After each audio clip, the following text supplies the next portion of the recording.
Poor Dino, man. He should have been listening to when I was talking about Gus. He should have been listening. And, of course, like I said, that's what I said to Angela. I said, look, this isn't about you, me, and Gus, Angela. Dean Clifford's listening on the phone. Dean Clifford got charged with gun possession, which is probably the more serious charge than having pot up there in Canada. Because now they sell pot on the vending machines. I said, so, you know what, I'm explaining exactly how Gus got arrested for the guns, exactly what happened to him.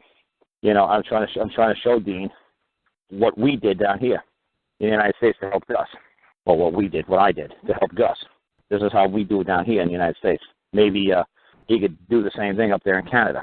Maybe he could figure out what I'm saying by listening to what happened with Gus. Maybe he could learn something. And then Mark tells me today, he's like, you know what, he wasn't listening to all that stuff that you were saying. I said, Angela, I said, look, I'm trying to explain this in great detail. Well, if Dean didn't catch on, other people know. He missed the beginning, I think, of the call because he No, came people on said late. that he was on. No, people said that he was on the call, that he was logged on. Did he listen? I don't know. Because Angela kept saying to me, call, it was like, 10 minutes into the call with me talking to Gus, and she kept trying to say, call, Dean's on the phone, call, Dean's on the phone, call, Dean's on the phone. I said, and? I'm talking to Gus. And then she said, okay, who's the next caller online? And then she said, somebody named John. I said, okay, well, now, and she said, but call, you keep talking to John, and Dean's on the phone. It's like, okay, so what, he's the second coming of Christ? I'm supposed to give a rat fast that this guy's on? He's wait his turn like everybody else. If he doesn't want to do the star 8 and queue up like everybody else, what do you want me to do? Tell everybody else to take the back seat of the bus just because Dean's on? Why? It doesn't make any sense to me. He can wait his turn like everybody else. Oh, that's right, I'm an anarchist. That's right. Everybody's equal. Nobody rules nobody. Oh, that's a shame. You say anarchy like it's a bad thing. Well, then, obviously, a democratic form of government would always make an anarchy seem like it's insane because we should have a consensus of the learned, of the wise. And to me, a democracy is simple like the Greeks found out. It's just mob rules. When everybody wanted Socrates to die, he just, they voted that he died. It's like, well, who wants me to die? Well, it's a secret ballot. We can't tell you who wants you to die, but you know what? You got blackballed, so guess what? You die. But hey, wait a second, that's not fair. Be able to meet the people who want me to die and ask them why they want me to die. What did I do to them? Why should I die? Nope. That's not how democracy works. Nope. Our laws say democracies work this way. Oh, well, dude, you're screwed. Sucks to be you. Next time, come back in the form of an anarchy kind of, an anarchist, come back in that form of government, Too bad you live in a democracy. Democracy is mob rules. One man, one vote. Oh, that sounds lovely. One man, one vote. Yeah, until you got a land of morons. A land of people who, decided, like, let's take all the stuff from the rich and give it all to the poor. Yeah, let's do that. Let's all give it to the lazy and the worthless. Let's give it to the people who don't go up and go to work. It's just like me. What's going on? Today's Sunday. Yay. Today's Father's Day. Yay. What am I doing? I'm putting in a septic system. Why? Because the sunlight's burning and God gave me the ability. So I get up and I go to work. Oh, no, Carl. It's a holiday or there's a number. It's a 21 or it's a Sunday or it's a this or it's a that. No, it's another opportunity for me to produce. It's another opportunity for me to work. That's what it is. It's another opportunity for me to accomplish something. Whatever limited hours and days that God gave me on this planet. Oh, well, see, Carl, if you keep working Sundays, you're going to get more than your neighbor gets. You're going to take advantage of the fact that you're willing to work 7 days a week, so we should make laws that you could only work 40 hours a week, just like they do with tractor-trailer drivers. When I was a tractor-trailer driver, they tried to say that we could only drive 70 hours a week, which was insane. It was total insanity. It was 168 hours in a week. What in holy holy am I going to do for 100 hours a week on the side of a highway? I'm just going to sit there and watch other trucks go by? What am I going to do with the other 100 hours? That's ridiculous. So I drive for 10 hours. Now what do? The other 14 hours a day, what do? Look out the windshield? Count the cars going by? It's like, well, the government says I'm tired. The government says I can't drive. It's like, look, a monkey can drive this thing. This is so simple. You keep it in the middle of the two white lines. It's a straight highway. This is ridiculous. I'm out in the middle of Arizona, Texas, New Mexico, Nebraska. This is a straight line. This is retarded. Well, the government knows best, man. The government knows, man. You better sleep. Look, I'll sleep when I get tired. I don't need somebody to tell me when to sleep. So obviously guys like me kept 3 logbooks. Obviously guys like me drove 110 hours a week, and they say, oh, my God, that's ungodly. You can't do that. Look, if I drove 70 hours a week, I'd have basically made minimum wage. I would have basically just made enough just to survive. By driving an extra 40 hours a week, I actually made a profit. I actually made an income. I actually had something to say at the end of the week, wow, it was worth getting up and being away from home for 6 weeks at a time. It was actually worth it. I actually made an extra $1,000 a week. I come home, I got $6 extra grand in my pocket. I don't come home with all that extra mileage under my belt. Guess what? I come home with nothing extra in my pocket, just enough to pay the bills and keep the house afloat, but nothing to go buy a kid a present or nothing. You guys got to understand this kind of simple stuff like this. You know, when they try to say that, you know, like anarchy is a bad thing, or self-governing is a bad thing, of course it is. When somebody's in charge of the mob, the guy who's ever in charge of the mob is always going to say, well, self-ruling is ridiculous. You know, whatever you do something wrong, well, it's called personal liability. And that means that the rest of the people in the community will get together, and they will hunt me down, and they will make me compensate that man or woman that I took advantage of, or that I hurt, or that I did it wrong to. Anarchy doesn't mean lawless. Anarchy just means there's nobody on the top running the show. Everybody bears their own personal liability for doing wrong. So it's like, say, it's like something simple. It's like, say, President of the United States puts his finger on a button and blows up half the world or whatever. Whatever. He calls, you know, declares war. You know, wag the dog kind of thing. Let's declare war because I got caught, you know, with an intern, having sex with an intern. So let's just start a bullshit war in the middle of nowhere, and let's get all the attention focused this way and off of me. Okay? Well, when you get caught, you know, starting a bullshit war for no good reason, why should the American people have to tolerate such an act? Or why should the people that you attacked not be compensated? Well, what was the purposes of the United States going over there in the first place? Then it's like they used to do, they would just go after the king. They wouldn't go after the whole people. They'd go kill the king. But they don't want to kill, you know, obviously the people in charge now, you know, they don't want to say, well, wait a second. You mean if we get caught like Bush, it's like now they're all trying to say, wait a second. Can't we hold this guy liable? Like, I'm trying to remember, it's Dick Cheney and Donald Rumsfeld and George Bush. I think they're all scared shitless to go over to France or Switzerland or something like that. They're all scared because there's some sort of warrant out there, like international war criminals they're considered now. So none of them will, like, leave to go over to European countries because they don't know if they're going to be extradited to Geneva or Switzerland or wherever they're going to be brought to. It's pretty funny. These other guys are like, no, we're the most powerful people on planet Earth. The whole world can't gang up on us and say we did something wrong. Because I can imagine if these guys went on trial, they'd be like, wait a second. It was 6 Saudi Arabian guys who did what they did. Explain to us once again, the people of the world, why you attacked millions of people that had nothing to do with it. Explain this. Oh, that's what I'm saying. I mean, can you imagine if those guys went on trial? They actually had to explain it. Or if they did like, you know, somebody like me, when you went on YouTube and you found out on September the 10th, 2001, Donald Rumsfeld said, well, we have some disturbing news. The Department of Defense, we can't find $1 trillion. Yeah, we had a little accounting error, and we can't find the $1 trillion.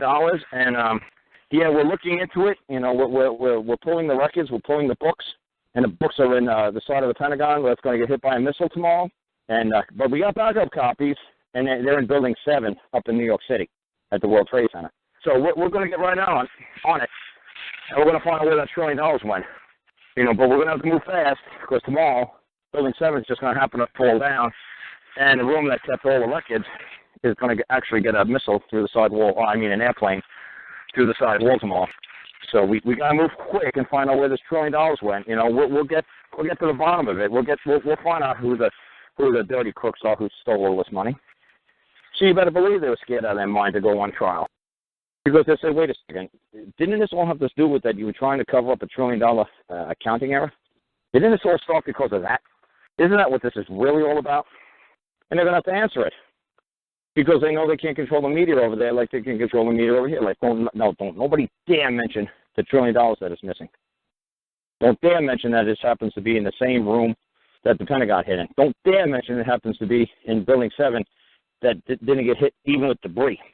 Don't dare mention that. And everybody just went along. So like I said, when you see stuff like that and you're me, after a while you just say to yourself, you know what, I don't want to be involved. You know what, this is just too much. You know what, don't get me involved with this United States government. You know what, I have no say. I have no control. To me, it feels ridiculous. Why would I want to be part of a government that's doing this silly stuff? It doesn't make any sense. What would be the benefit? Why would I want to be associated with a group that does stuff like that? You know, it doesn't sound decent. It doesn't sound honorable. Why would I want to get involved? Why would I want my name attached to something like that? Why would I want women and children from all over the world say, you part of this? No, not me, man. Like, so I was talking to somebody from Canada yesterday. He said, you know, a lot of your people walk around with Canadian maple leaves on their luggage instead of American flags. I said, oh, yeah, I believe it. They don't want to get involved. They don't want people to spit at them. They don't want to start nothing to nobody. I said, oh, I believe it. Put a maple leaf on your luggage is a lot safer than putting an American flag on your luggage. People, like they say, when Dean just don't understand, you know, what's going on. Like, what's the big picture here? You know, it's all about his gun charge. It's all about his drug charge. It's like, do you understand why they're doing all this? Do you understand why they're controlling you and getting you to chase all this ridiculous nonsense instead of just saying, wait a second. U.S. citizen, what? Legal person, what? I'm just a man. You know what? I don't want to get involved with nothing anymore. I'm done. It's like, you want to charge him with guns? Charge him with guns. You want to charge him with too much bubble gum? Charge him. You know what? I'm done. I'm done answering to you people. I'm not answering to you people. I'm not doing it. I'm going to rely on the old, you know, trial by combat, trial by ordeal. I'm just going man on man. Who's the man that says I've done something wrong? That's all I want to hear. I don't want to hear no more bullshit. I'm tired of the bullshit. I'm tired of all the bullshit excuses why we can't have guns, why we can't have this, why we can't have that. And you guys can make $1 trillion disappear, blow up a couple of buildings, but you're not supposed to answer to that. No, that's off bounds. That's pushing it, Carl. You shouldn't be asking stuff like that. You should be worrying about why Dean Clifford has a gun in his house. That should be your main concern. It's like, you're kidding me. Give me a real damn problem. It's just all misdirection. They all got you worried about, like, oh, man, am I going to have a gun? Am I going to go to jail if I get a gun? You know, is this going to happen to me? Because honestly, it's nobody's business on planet Earth what the fuck is going on in your house. And we got a lot bigger things to be looking at and a lot more serious problems than this silly shit. Now tell us the real reason why. So what's your real agenda? What's really going on? What's your angle? What's really in it for you? And that's what being New York. That's being, what do they call it, cynical? They'll say, oh, look, he's not a cynical New Yorker. No, it's because everybody gets up to make money. Somebody says that to me, says, oh, it's all about money. Yeah, medium of exchange, yeah. I give you ideas, you give me ideas, or I solve your problem, you give me cash, currency, okay. It's all about money? Absolutely. Everybody gets up every day to acquire some sort of a medium of exchange. They're getting up to do something, to acquire something. What they're acquiring, I don't care. It could be love, it could be hugs, it could be coin, it could be whatever they wish it to be. Whatever they believe is fair and equitable. So like I said, they try to make it seem like it's a dirty word. Like, oh, Carl, it's all about money. Yep, you got it. You know, why do you think Jesus Christ got up every day? He wanted to get converts. He wanted to get disciples. He wanted to go on a mission. He wanted to teach people. He wanted something. He set out every morning to accomplish something. And if he got one more person to believe in him, he had a good day. That was his money. He went out there and spoke. He went out there and preached the word, and he converted another disciple to his following. So, and he had a good day. That's what he wanted. And then along the way, people obviously donated to Jesus Christ, because how did he survive without people donating to his mission? Some people say, oh, Carl, you owe no money. Yeah, I'm going to get the word out. How did Jesus Christ do it? He did it the same damn way I did it. So what's your problem? You got a problem with the way Jesus Christ did it too? Oh, Jesus Christ came out there and he did what he did? You say, oh, look, dude, you're all about the money. Yeah, he wants something in exchange. Or he could just lay around in bed all day. But he decided to get up and do something. And he worked harder or longer or faster or better than the other ones that were preaching back then. He capitalized on other people's slackness or other people's inability to get the message across. Yeah, he capitalized. He took advantage of somebody else's situation. He worked 7 days a week if he had to. He did whatever he had to do because it was worth it to him. So how did he get compensated? However he got compensated, it's called money. Whether it's hugs, kisses, adulation, disciples, followers, whatever. Coin, food, drink, whatever. I was going to say that food and wine, the Last Supper, didn't appear on its own at that table. Somebody had to provide it. Somebody had to get it. Somebody had to get up and go to work. And I don't remember any of the disciples being winemakers. I don't remember any disciples being bakers. Somebody had to go to work. It wasn't them. So, like I said, I get pretty, I get tired of having to explain things all the time to people like that. You people got to get up and you got to work. You got to learn how to do this stuff. It ain't just going to fall magically in your lap. It's a lifestyle. Today's Sunday. I hope every single one of you went outside and sweated sometime today. Oh, no, it's Father's Day. Oh, yeah, please, give it a rest. Oh, it's Sunday. It's day of national football and beer drinking. Oh, yeah, call. Yes, give it a rest. It's a lifestyle. If you're not out there busting ass every freaking day, you're not going to get this. You just think you're just going to sit around and, Google it, go on YouTube. It's a lifestyle. You got to understand that it's you that's going to make this happen. It's not somebody's going to come by and give you a form and say, just fill out this form, put in these magic words, and you're good to go. It's ridiculous. It's self-preservation. If you don't understand the concept about self-preservation, I'm trying to think of anything else amazing that happened this week. Like I said, the only other thing I could think of in the news that was amazing was all those folks got shot and killed in South Carolina. That was some crazy shit. Hey, Carl, I read last night there was a cop in Los Angeles. 2 cops pull up on to a guy that's flagging him down. He had a towel wrapped around his hand, and they thought he had a gun in the towel, and they shot him in the head, and he had hurt himself, and he was trying to flag him down, and he was Hispanic. And apparently there was a language barrier, and they just shot him. And it was on video. It's awful. It's really awful. It's horrible. They're only going to be charged with negligence. That's all. Yep. It was an accident. It was an accident. That's what negligence is. Yeah. Accident means an accident. It was an accident, but it's their mindset, Oh yeah, that when you see that color of a person or that age group or that they profile stereotype, and that's what I'm saying. I always believe that. I was always to me. I'm a big goofy looking white dude. Looks like I'm a crazy biker. I always expect that from them. I never not expect that from them. It's just how you understand the culture and the society in which you live in. You got to understand. It's a miracle when a cop doesn't pull a gun on me. And like I said, when I had a young guy in my pickup truck in Alabama before I think I had met him over my trailer in 2000. And I told him, I was driving that old pickup truck, I said to him when we got pulled over, I said, put your hands on the rear view mirror, because I had one of those long extended mirrors. I said, put your hand on the rear view mirror and don't take it off the mirror until I tell you to. He's like, what? I said, I said, look, I'll give you 2 more seconds because the cop's walking through the car. You put your hands on that rearview mirror or I'll break your fucking arms and I'll put them on the mirror. I said, give you 2 choices. Either you put them on or I'll put them on. I'll break them. And I'll wrap them around. Your arms will be broken out that side of that window. That cop's going to come here and feel safe and secure. We're going to have no accidents. I want to go home alive tonight. So I put my hands on the rearview mirror, the big extended mirrors I had. I told the officer said license registration. I asked the officer, can you please handcuff me to my mirrors, my driver's license and registration is already on the roof of the car. Can you please handcuff me? Please handcuff me. He said, that won't be necessary. I said, please, if you don't, I said, I got a pair of handcuffs hanging off this rearview mirror. I will handcuff myself. I want no accidents. When they find my dead body, I want my dead body to have handcuff marks on it. That's how I understood the way I looked and the way he looked and the culture I lived in. There was no misconception on my part exactly how I was being stereotyped. And I just learned to live with it. And you could say it's not fair and all sorts of shit. I don't give a crap. Because you're dealing with a human being, and this is how they are by nature. You can't help them. If they're afraid, they're afraid. Whether it's a good reason to be afraid or a bad reason to be afraid, bottom line is they are afraid of me. Bottom line is I want to go home alive. Bottom line is, you know what, I'm not going to fucking give them no shit. I'm not going to give them a reason. I know I don't look like a koala bear. I don't look like a cute and adorable panda bear. I'm a big, ugly dude.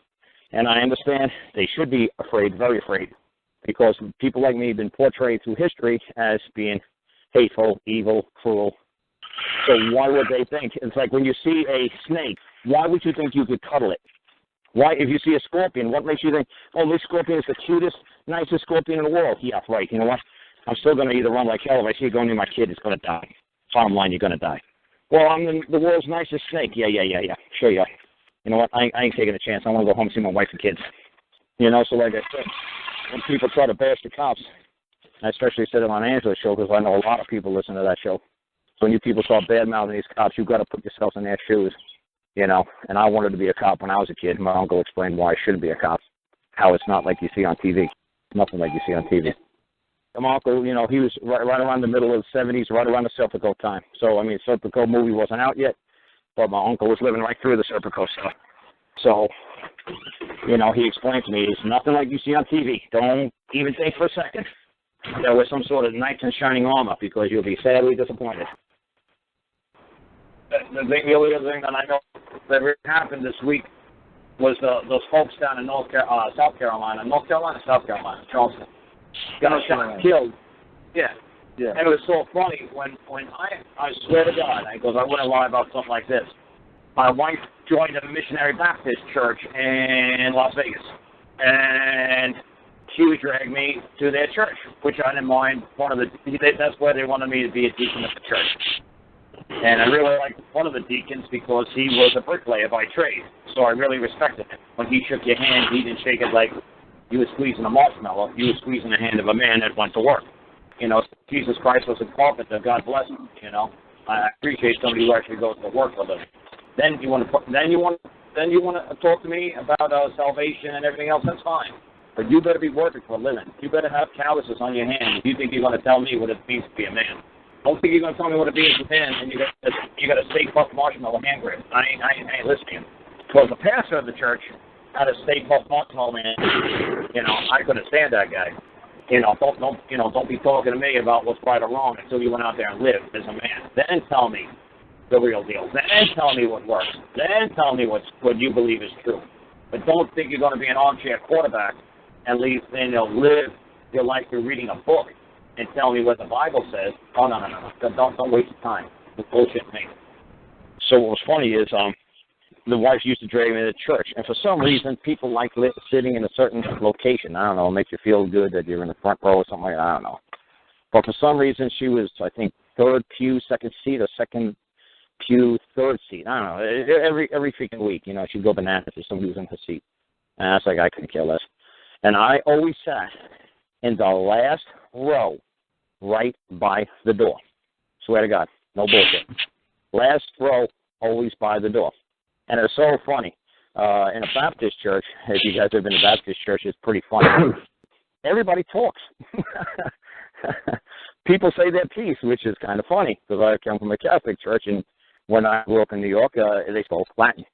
Very pomp and circumstance, very coordinated, very regimental. It was amazing. Watching, what a performance these guys put on every week. And these people, I guess they like do revivals or something like that. It's hysterical just watching these people perform. Everybody's talking, everybody's yelling stuff out. It's very fun. I think it's very fun. Very good participation. And I never witnessed nothing like that. I've never seen nothing like that in my life, so I thought it was very funny.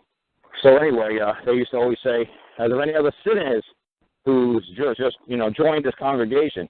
And they would all look back at me. Like, nope, is anybody going to be baptized today? Like, nope, I already took a shower. I'm fine. I got mine covered. I'm fine. Are you sure? Just come on up. Any sinful people or any whatever, blah, blah, blah people. I was like, nope, I got it covered. Thanks anyway. You guys turn around and look the other way. I'm fine. I'm covered. So it's so funny. The deacon actually asked me that. He said to me, why do you sit in the last seat by the door? I said, that's about the most ridiculous thing I ever heard. He's like, why is that? I said, because I don't see a single one of you. Not a single one of you men here. I don't see a single one of you providing security for the women. He's like, what? Why isn't one of the men sitting back here, or the congregation sitting back here, just in case somebody comes in with a AK-47 and decides to light the place up? Believe me, as soon as some clown opens that door, he walks in with something in his hands, I'm all over that asshole like you got no idea. They're like, oh, stop. You're just sitting back here. I said, and it's also a benefit. As soon as you guys are done running your lips, I'm the first one out the door. I said, so it's an added benefit for me to secure and protect this place. I also get to be the first one to get out the door to make sure there's nobody waiting for anybody when they get outside. So, yay, it's win-win for me. And the guy thought I was crazy. But this was a New York City lifestyle. You would never, ever be stupid enough to turn your back that everything that's coming could possibly come in through that door behind you. What are you, out of your effing mind? Don't you understand what could happen to you? Do you understand what could happen to the women and the children? They're senseless. They're busy or wrapped up singing to Jesus or whatever else the hell they're doing. Well, that's great. You let the women and the children do what they got to do. You never forget that God put you on this earth to be a man. And you protect those women and children. He don't need you to be a singing bird. He don't need you to be praising the oh, hi, Jesus. He needs you to be a man and protect your women and children. That's what he created you to be. Next time you come back, you be one of the women, okay? And then you don't got to worry about it. Maybe I might come up from behind. I said, I could not believe that somebody was women and children. I could not believe it. I said, no, I'm not packing a gun here. I had a movie in the back. I'm not packing a piece coming into here. I said, but believe me, if anybody walks in here with a piece, oh, I'm all over them. He ain't getting 2 feet through that door before I nail this clown. I said, you better believe I'm watching everybody come in and everybody go out. I'm watching every freaking move.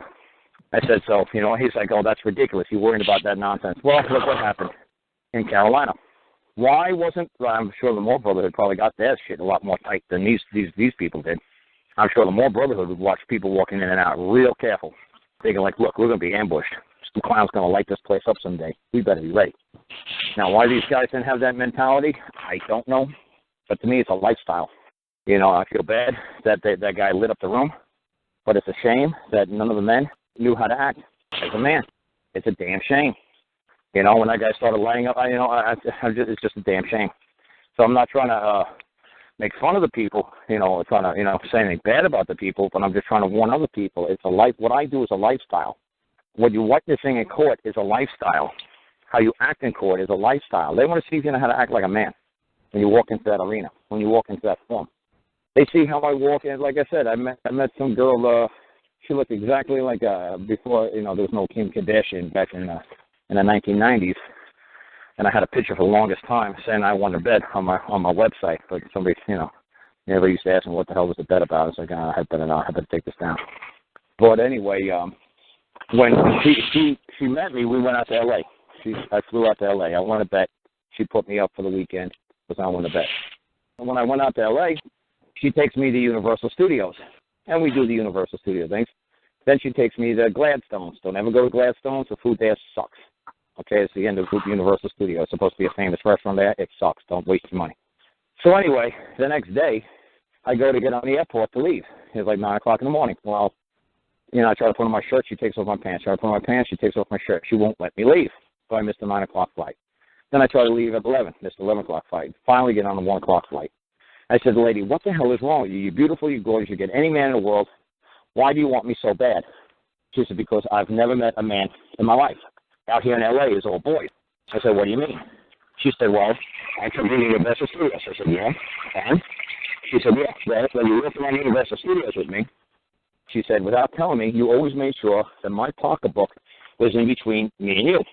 When I walked around Universal Studios, even though I did zigzag to look at every freaking store, she always made sure that I was up against the wall. She said when you went to Gladstone's, the maitre d' guy went to put us like in a beautiful table right in the front. And you said, no, I want the table closest to the kitchen. And they put us right next to the kitchen help guys. She said, and then I saw when you were eating, you were constantly scanning the room. She said, you had a conversation, but you knew what you were doing. I said, yes, there was 3 ways out that building. There's the way it was out the kitchen. I said, I seen where the attic access was, and I could have thrown a chair through that window. There was 3 ways out of that restaurant for us. She said, yes. She said, I've never been with a guy who would actually give a shit instead of just sitting down, eating his shrimp cocktails or whatever, eating his steak, and not giving a hoot in the world exit accesses. If the kitchen blows up, we got the window. Somebody comes in the front door, there's the attic access. She said, you made sure you knew everything was going on at all times. That's right. And we went through Universal Studios. She said, I've never seen nothing like this. I said, ma'am. I said, look, I am not unique by a long shot. I said, the only problem is, lady, you're from L.A. You're from Los Angeles. I'm from New York City. If you go to New York City, you'll find millions of guys like, we're not some exotic creatures. We just happen to come from New York City, and we just know how to act. Now, if I was from Fiji or from the Hawaiian Islands, I'd act like a guy from Fiji and not have a care in the world. Expect my food to wash up on shore every day. I wouldn't expect the guy from Fiji to go to work every day because I'd expect them to like, the fish are going to wipe out on our shore here in 20 minutes. Why are you worried about food? Why are you worried about a job or work? God provides us the food. He wants to put a beach every day. We don't have to do shit. So like I said, what I do is a lifestyle. So when people like say a Dean Clifford thinks he's just going to walk into court and pull his act, it ain't going to work. Or pull the act that I pull, it ain't going to work. Like Gus. Gus acted a lot more like me. When he went to court, he was more calm. I'm sure he wasn't accusing people of things. I'm sure he wasn't objecting to anything. I'm sure he was just saying, like I say, hey, look, I'm here to settle a debt. Who's the man who said I've done something wrong? I'm just here to compensate anybody who claims I've done wrong. If I've done something wrong, I apologize profusely. But this legal nonsense, I don't have a clue what you people believe I've done or didn't do in some sort of legal concept. But I do know as a man that I do owe an obligation and a duty to not cause harm to my fellow man. Is there any man here that I owe a debt to? Is there any man who's going to come forward and say I've done something wrong? I'm sure Gus handled it, great. Maybe not as simply as I do it, but I'm sure he basically had the basic premise of what I do and how to say it.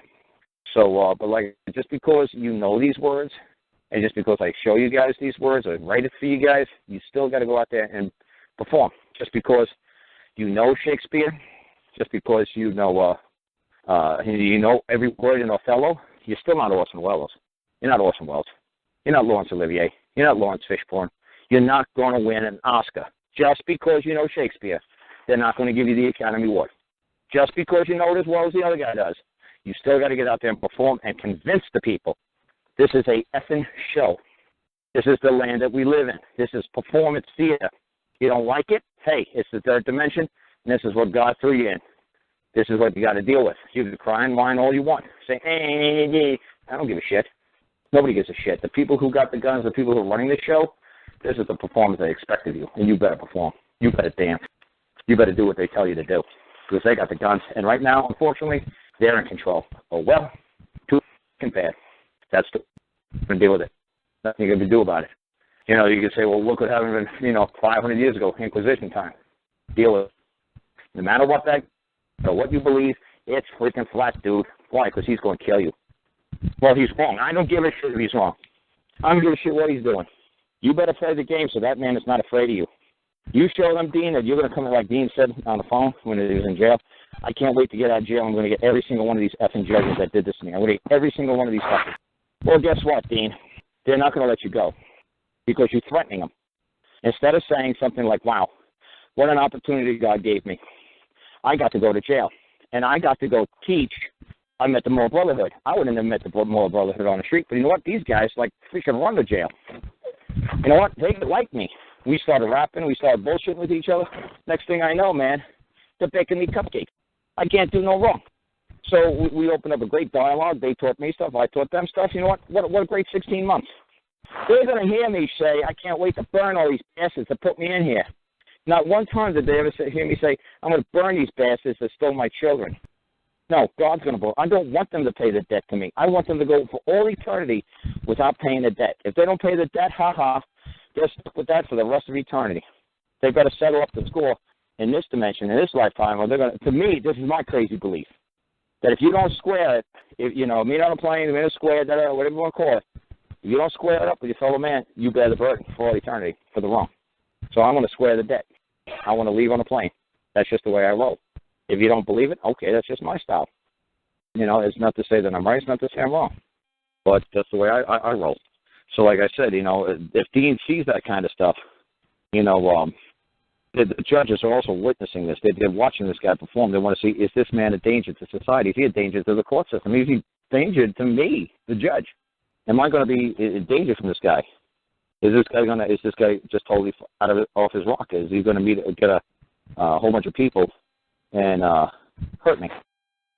So like I said, when a lot of people, whenever you try to meet somebody like that, it's like an old saying that we'll meet up on the level and we part on the square.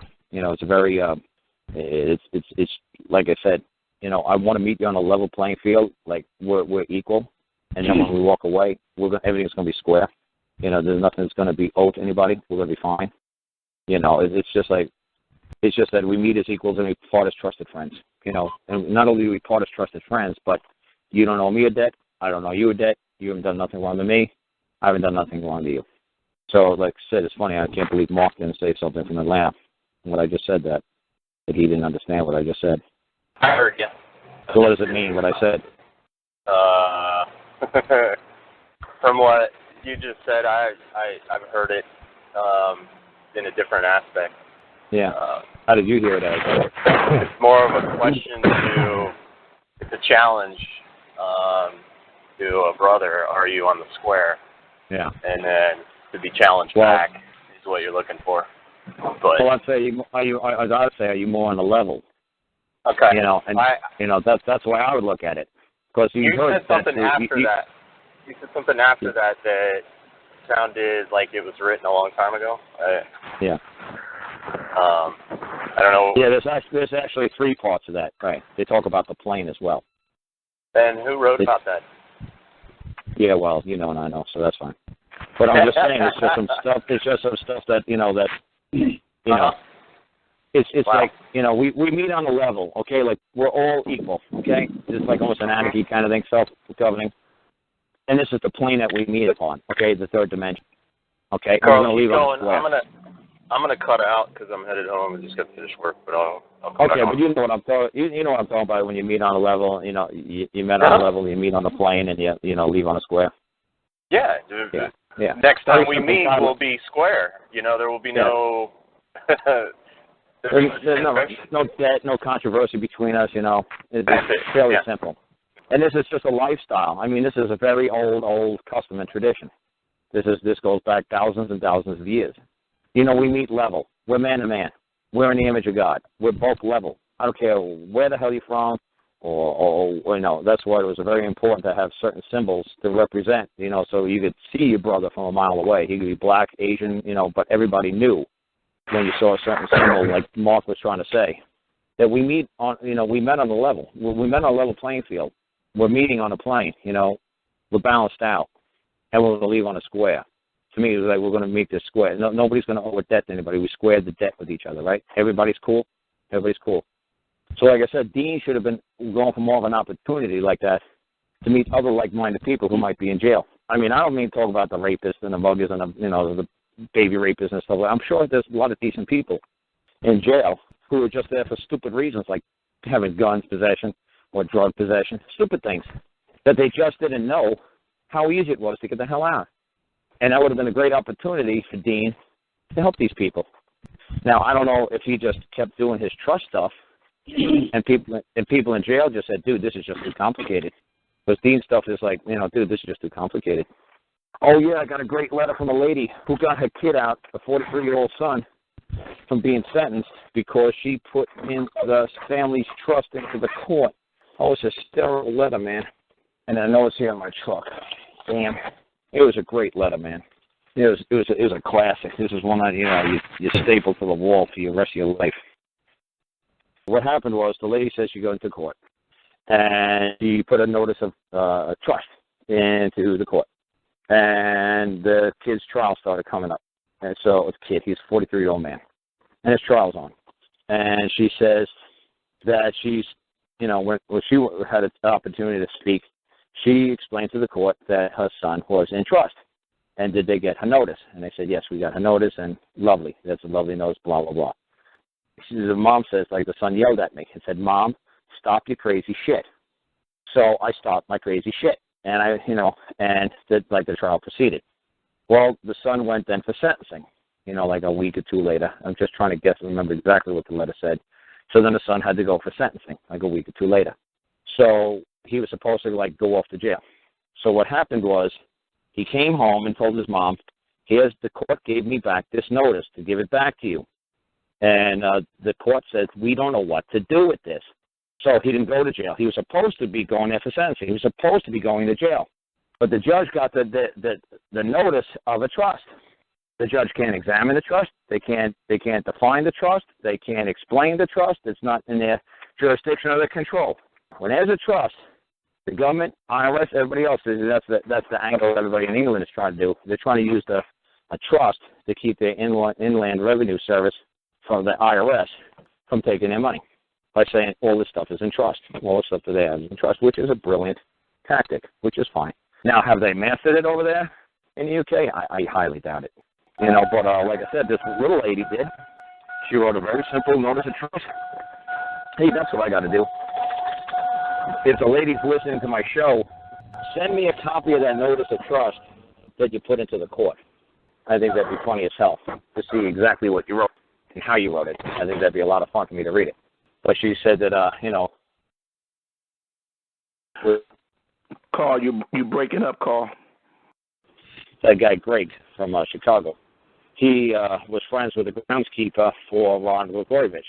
So we wanted to use Ron Blagojevich, the governor of mayor, whatever it was, Chicago, Illinois, whatever it was, we were going to try to, here's the governor, we were going to try to get him out by claiming that he was entrusted to his wife, and that for her to function, as a government, like to be able to, govern, to move, to operate, she was going to require his immediate release from an inferior government called the United States of America government, the U.S. government, that he was going to have to return to a higher government.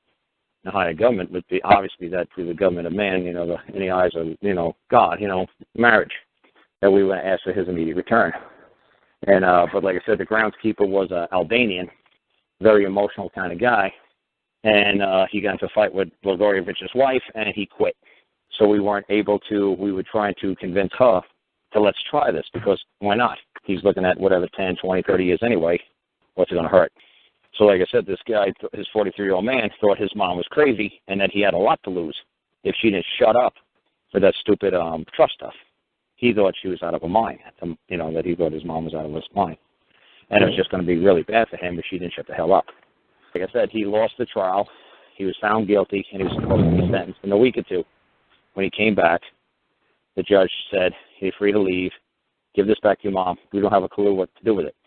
So she sent me the letter and said, my son had to give back the letter, give me back the notice. I put it to the court because she was entrusted to her. And the judge knew this. The judge knows this. I guarantee the judge didn't know it, who was sitting on the bench at the time. I guarantee what the judge had to do was like, I'll take this into consideration, or, I'll take this under advisement. Like he's going to call up somebody and find out what the hell are you talking about? I've never seen nothing like this. So I guarantee the judge was either like, I'll take it in under advisement, or I'll take it in under consideration. So, and then when the judge actually looked into it, that's what happened with me in Bali. The first judge at the preliminary knew exactly what I was doing. He didn't have to take it under advisement. He didn't have to step off the bench. He didn't have to take an hour or two delay to go do some research. The first judge knew exactly what I was doing. The second judge, he took an hour and a half for lunch, and he took about another hour and a half before the final ruling. Like we broke for lunch around like 11, came back at 12:30.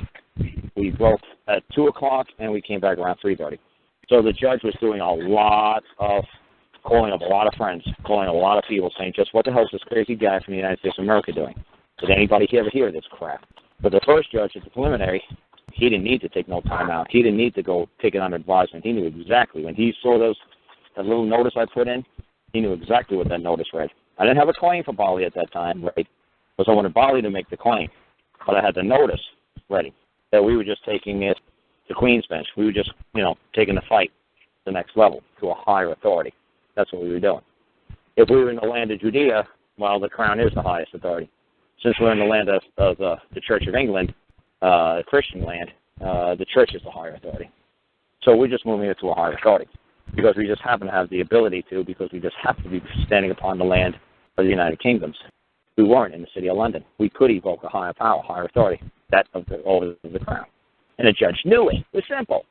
And he warned the crown prosecutor. Do you understand this guy's going to eat you for lunch if he gets you in Queen's Court, Queen's Bench? You understand that? And it's not a physical place. You can call it takes you into Queen's Bench. When he's doing Queensberry rules on you. You're doing judo. Crown, you're doing judo. You do understand this guy's going to be going Queensberry rules on you. You do know that, right? You know you're going to get your ass kicked. Because this guy's allowed to do this, this, and this. And you're not allowed to do crap. This is all you're allowed to do. Carl's allowed the free will. Carl's allowed to do whatever the fuck he wants. He's going Queensberry rules on your ass. You do know this, right? And that guy looks like he can do Queensberry on you real well. I think he understands. He's fully confident in Queensberry rules to kick your ass, clown. You're doing judo, clown. He's going to kick your ass. He can punch you in the nose. You can't punch him in the nose. And I think this guy, when he punches you in the nose, he's going to lay out. I think he's going to knock you out in one shot. And the crown was like, no, I'm a judo expert. And the judge was like, well, I have to explain to you, in the entire history of England, in the last 700 years, the crown has never prevailed in Queen's Bench. And it's never happened. What makes you believe that this will be a first in English history? Like, what makes you think that this is the first time a judo expert is going to beat a boxer who does Queensberry rules? How do you think this is going to play out? How do you think he's going to pull this off when it's never happened in the history of England? So the first judge knew exactly what I was pulling. And they could read it, and they could see it in my attitude. I was just smiling. I was just laughing. And Bali and all his buddies and friends and family and backup people who came there, were all screaming and cursing. and saying, motherfuckers are doing it again to us. They're not talking to us. They're saying they don't see the notice, and they're holding it right now. They don't see it. I said, that's not what it means. It means they don't understand it. It's not visibly impaired. They said, this is never again call. You shit ain't going to work. I was like, would you just shut the fuck up? Everything's going fine. If you just shut the fuck up, you bunch of clowns. And then that's when the judge, did the old, you can see it right there clearly, and that's when they had to throw them all out of the courtroom. Because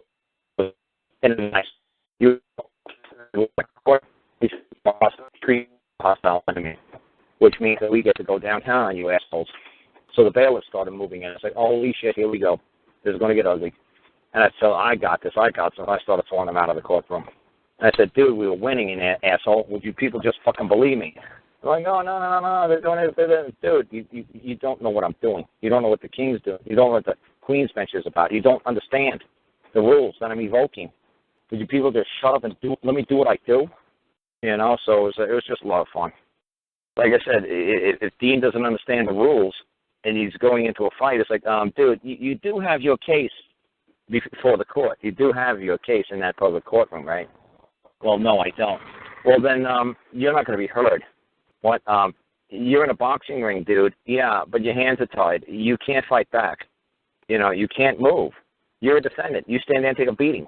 The guy's got a perfect case against you. He's got evidence, he's got facts, and he's got the legal code, which is their law. He's got a complete and perfect case against you. I don't give a fuck what you say. You have to tell him, well, no, you got the wrong guy, you at the wrong house. You better say something that's going to rock their socks. Not I'm a man and also the nonsense. You ain't got your case, buddy. You're not a man. You're defined as defendant at this point in time on planet Earth. You better explain to them in your case that's before the court, in your suit to the court, that you are and who you are and why you're there today. Just effing crazy. But like I said, man, I don't know why he, I don't know. I really don't fucking care. Because this is the destiny God bestowed upon him. This is what God willed him. This is where God wanted him to be. I'm where God wants me to be.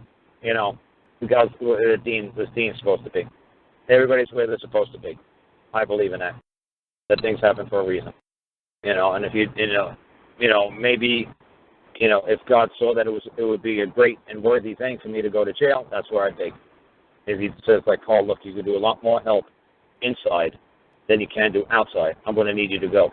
And then if I go, I go. And I understand why. It's like, this is what God wants. This is what God wills. This is what is to be. And you just play your role the best you can.